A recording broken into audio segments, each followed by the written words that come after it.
Je vous propose une lecture dans l'Évangile de Jean au chapitre 16 au verset 33. Je vous ai dit ces choses afin que vous ayez la paix en moi. Vous aurez des tribulations dans le monde, mais prenez courage, j'ai vaincu le monde. On pense souvent que la vie chrétienne apporte la délivrance de toute épreuve.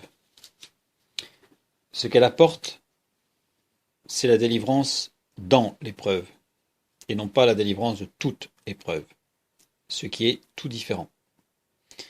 L'enfant de Dieu n'échappe pas aux épreuves. Et il y a plusieurs réactions possibles face aux difficultés et aux épreuves. La peur, qui engendrera la panique, la colère, qui va engendrer une rébellion, la déprime, qui va engendrer un attristement profond, l'amertume, on va chercher un responsable, un coupable, qui ne peut pas être nous, bien sûr, la jalousie, on va envier les autres, la plainte, on dit aux autres combien cela nous fait mal et on ne fixe notre échange que là-dessus. Tout ceci perturbe notre écoute de la volonté de Dieu. Nous écoutons alors celui qui semble nous donner une solution immédiate. Alors le premier, c'est le raisonnement humain. On va échafauder des raisonnements, des calculs, des stratégies pour se sortir de là. Puis il y a les solutions du monde. Alors la solution des optimistes. Ça va aller, ça ira mieux, ça va passer. Il faut attendre. Ça va aller. La solution des accusateurs. Il faut que tu regardes dans ta vie. Tu as certainement péché. La solution des je sais tout. Alors ça va être il faut faire ceci, il faut faire cela, il faut faire 3 prières, 2 jeûnes. Il ne faut surtout pas oublier de chasser les démons. Bref, toutes sortes de choses. Qui en général d'ailleurs rend dépendant et amène la crainte. Il faut différencier dans les épreuves, il faut différencier 2 types d'épreuves, 2 types de difficultés. Celles qui viennent de l'extérieur. Lisons 1 Pierre 4, 12. Mes bien-aimés, ne trouvez pas étrange d'être dans la fournaise de l'épreuve comme s'il vous arrivait quelque chose d'extraordinaire. Là, Pierre nous parle de la persécution. Lisons dans Jacques chapitre 5, verset 14. Quelqu'un parmi vous est-il malade? Qu'il appelle les anciens de l'Église, et que les anciens prient pour lui, en loignant d'huile au nom du Seigneur. Il y a ici la maladie. Nous avons dans Jacques chapitre 1, verset 9.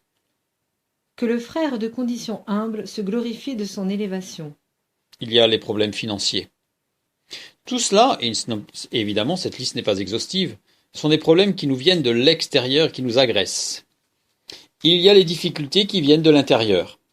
Lisons dans Matthieu chapitre 12, verset 34. Race de vipères, comment pourriez-vous dire de bonnes choses, méchants comme vous l'êtes? Car c'est de l'abondance du cœur que la bouche parle. Là, on voit quelque chose qui vient de l'intérieur. Lisons dans Marc chapitre 7, versets 21 à 23. Car c'est du dedans, c'est du cœur des hommes que sortent les mauvaises pensées, les adultères, les débauches, les meurtres, les vols, les cupidités, les méchancetés, la fraude, le dérèglement, le regard envieux, la calomnie, l'orgueil, la folie. Toutes ces choses mauvaises sortent du dedans et souillent l'homme.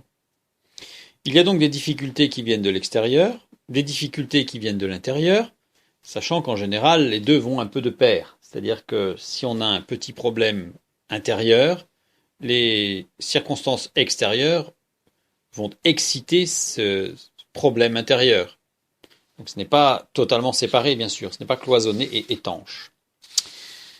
Donc nous avons dit que l'enfant de Dieu n'échappe pas aux épreuves.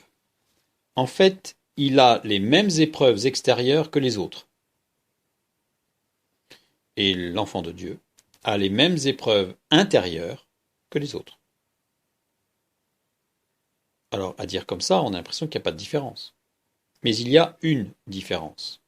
Relisons notre texte de Jean, chapitre 16, verset 33. Je vous ai dit ces choses afin que vous ayez la paix en moi. Vous aurez des tribulations dans le monde, mais prenez courage, j'ai vaincu le monde. Je vous ai dit ces choses afin que vous ayez la paix. Et voilà la différence. Nous pouvons avoir la paix en toutes circonstances. Cette paix, dont il est parlé, a une source, une origine. Elle n'est pas dans la méditation, dans l'écoute de sa conscience, etc. Elle est en Christ. Il s'agit ici dans cet énoncé, de la seconde paix ayant sa source en Christ. Parce qu'il y a deux paix, en fait, en réalité. La première étant un état de paix, reçu lorsqu'une personne vient au Seigneur Jésus pour être sauvée. Romains chapitre 5, verset 1. Étant donc justifiés par la foi, nous avons la paix avec Dieu par notre Seigneur Jésus-Christ. Il s'agit ici de la paix avec Dieu. Donc une paix intérieure qui provient du fait que nous sommes en paix avec Dieu. Et la seconde paix, ici, dont il est question dans notre texte, de Jean 16, 33, est, elle, une action qui est reçue, cette paix, lorsqu'une personne qui a accepté le salut en Christ accepte l'autorité de Christ sur toute sa vie. Lisons Philippiens chapitre 4, verset 7. Et la paix de Dieu qui surpasse toute intelligence gardera vos cœurs et vos pensées en Jésus-Christ. Et la paix de Dieu. Il y a bien une différence entre Romains 5, 1, la paix avec Dieu, et Philippiens 4, 7, la paix de Dieu. Cette paix de Dieu ne provient que lorsqu'on a fait la paix avec Dieu. Reprenons encore notre texte de Jean 16, 33. Je vous ai dit ces choses afin que vous ayez la paix en moi. Vous aurez des tribulations dans le monde, mais prenez courage, j'ai vaincu le monde. Jésus nous dit « J'ai vaincu le monde ». Le verbe vaincre ici, nikao, veut dire faire prévaloir son opinion, vaincre, d'autorité.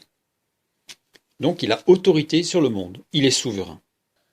Tout à l'heure nous avons lu dans Philippiens chapitre 4 verset 7 que la paix de Dieu gardera vos cœurs et vos pensées en Jésus-Christ.